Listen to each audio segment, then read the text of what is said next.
Lihat, aku menyuruh utusanku supaya ia mempersiapkan jalan di hadapanku. Dengan mendadak, Tuhan yang kamu cari itu akan masuk ke bait-Nya. Malaikat perjanjian yang kamu kehendaki itu, sesungguhnya ia datang. Firman Tuhan semesta alam. Siapakah yang dapat tahan akan hari kedatangannya? Dan siapakah yang dapat tetap berdiri apabila ia menampakkan diri?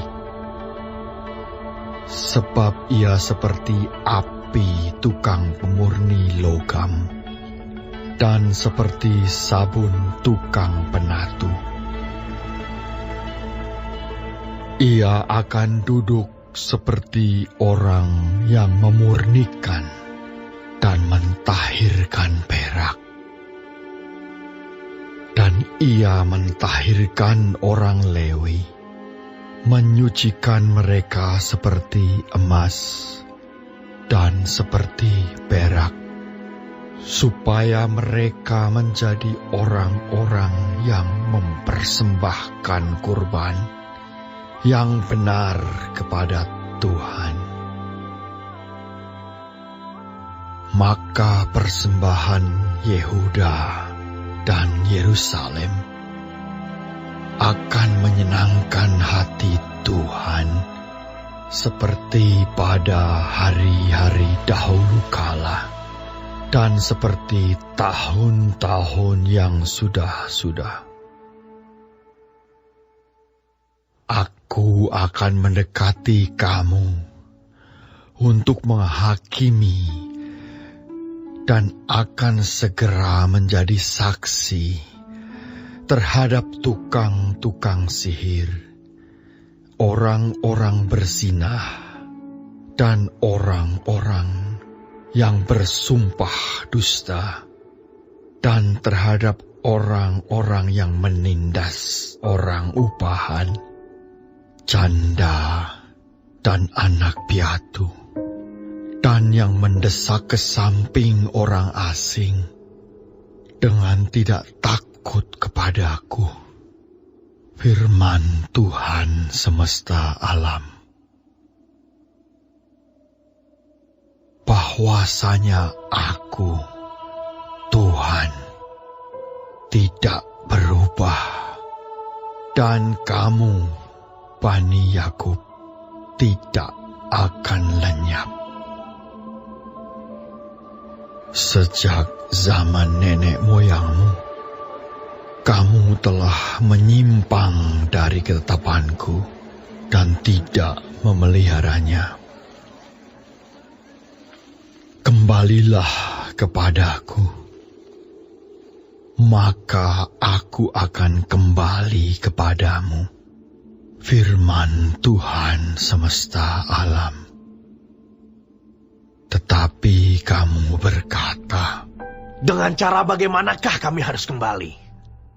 Bolehkah manusia menipu Allah? Namun kamu menipu aku. Tetapi kamu berkata, dengan cara bagaimanakah kami menipu engkau? Mengenai persembahan, persepuluhan, dan persembahan khusus. Kamu telah kena kutuk, tetapi kamu masih menipu aku. Ya, kamu seluruh bangsa. Bawalah seluruh persembahan persepuluhan itu ke dalam rumah perbendaharaan, supaya ada persediaan makanan di rumahku, dan ujilah aku. Firman Tuhan semesta alam. Apakah aku tidak membukakan bagimu tingkap-tingkap langit dan mencurahkan berkat kepadamu sampai berkelimpahan? Aku akan menghardik bagimu belalang pelahap, supaya jangan dihabisinya hasil tanahmu, dan supaya jangan pohon anggur di padang tidak berbuah bagimu. Firman Tuhan semesta alam. Maka segala bangsa akan menyebut kamu berbahagia, sebab kamu ini akan menjadi negeri kesukaan. Firman Tuhan semesta alam. Bicaramu kurang ajar tentang aku, firman Tuhan. Tetapi kamu berkata, apakah kami bicarakan di antara kami tentang engkau? Kamu berkata, adalah sia-sia beribadah kepada Allah. Apakah untungnya kita memelihara apa yang harus dilakukan terhadapnya dan berjalan dengan pakaian berkabung di hadapan Tuhan semesta alam? Oleh sebab itu, kita ini menyebut berbahagia orang-orang yang gegabah. Bukan saja mujur orang-orang yang berbuat fasik itu, tetapi dengan mencobai Allah pun mereka luput juga. Beginilah berbicara satu sama lain orang-orang yang takut akan Tuhan. Tuhan memperhatikan dan mendengarnya. Sebuah kitab peringatan ditulis di hadapannya bagi orang-orang yang takut akan Tuhan dan bagi orang-orang yang menghormati namanya. Mereka akan menjadi milik kesayanganku sendiri. Firman Tuhan semesta alam. Pada hari yang kusiapkan, aku akan mengasihani mereka, sama seperti seseorang menyayangi anaknya yang melayani dia. Maka kamu akan melihat kembali perbedaan antara orang benar dan orang fasik, antara orang yang beribadah kepada Allah dan orang yang tidak beribadah kepadanya.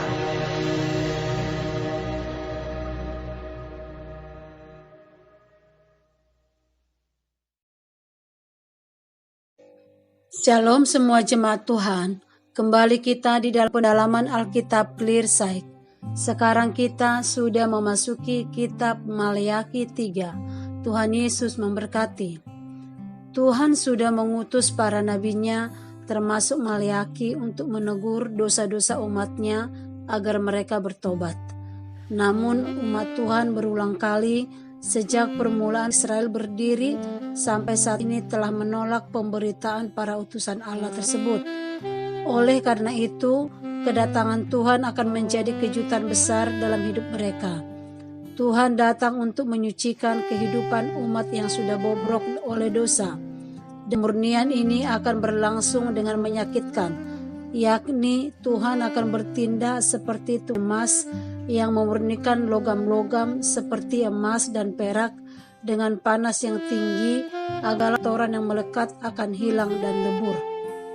Dengan pemurnian yang begitu keras dan tegas, umat Allah akan dibersihkan dari para pendosa keji yang selama ini merajalela memangsa yang lebih lemah. Maka Yehuda dan Yerusalem akan kembali berkenan kepadanya. Tuhan akan datang untuk menghukum tuntas dunia ini. Penghakiman itu akan dimulai dari dalam gereja dulu, baru kepada dunia ini.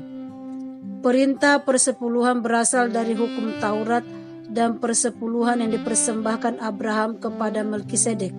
Persepuluhan adalah pengakuan bahwa segala sesuatu berasal dari Allah dan Ia berdaulat atas semuanya. Mengabaikan persembahan persepuluhan dalam Perjanjian Lama berdampak langsung pada pelayanan Bait Allah. Oleh karena itu, Allah menegur keras Israel dan meminta mereka memberikan persepuluhan yang keluar dari hati yang menghormati Tuhan, belajar taat mengutamakan Tuhan. Memberikan persepuluhan adalah bagian dari pengakuan iman kita bahwa Tuhanlah pemilik hidup kita. Bukan hanya dengan uang, harta kita memuliakan Tuhan, tetapi juga dengan mempersembahkan tubuh yang hidup, kudus dan berkenan kepadanya. Minta Dia terus-menerus memperbaharui kita agar makin yakin menyerupai Kristus dalam kitab Roma 12 ayat 1-2. Amin. Tuhan Yesus memberkati.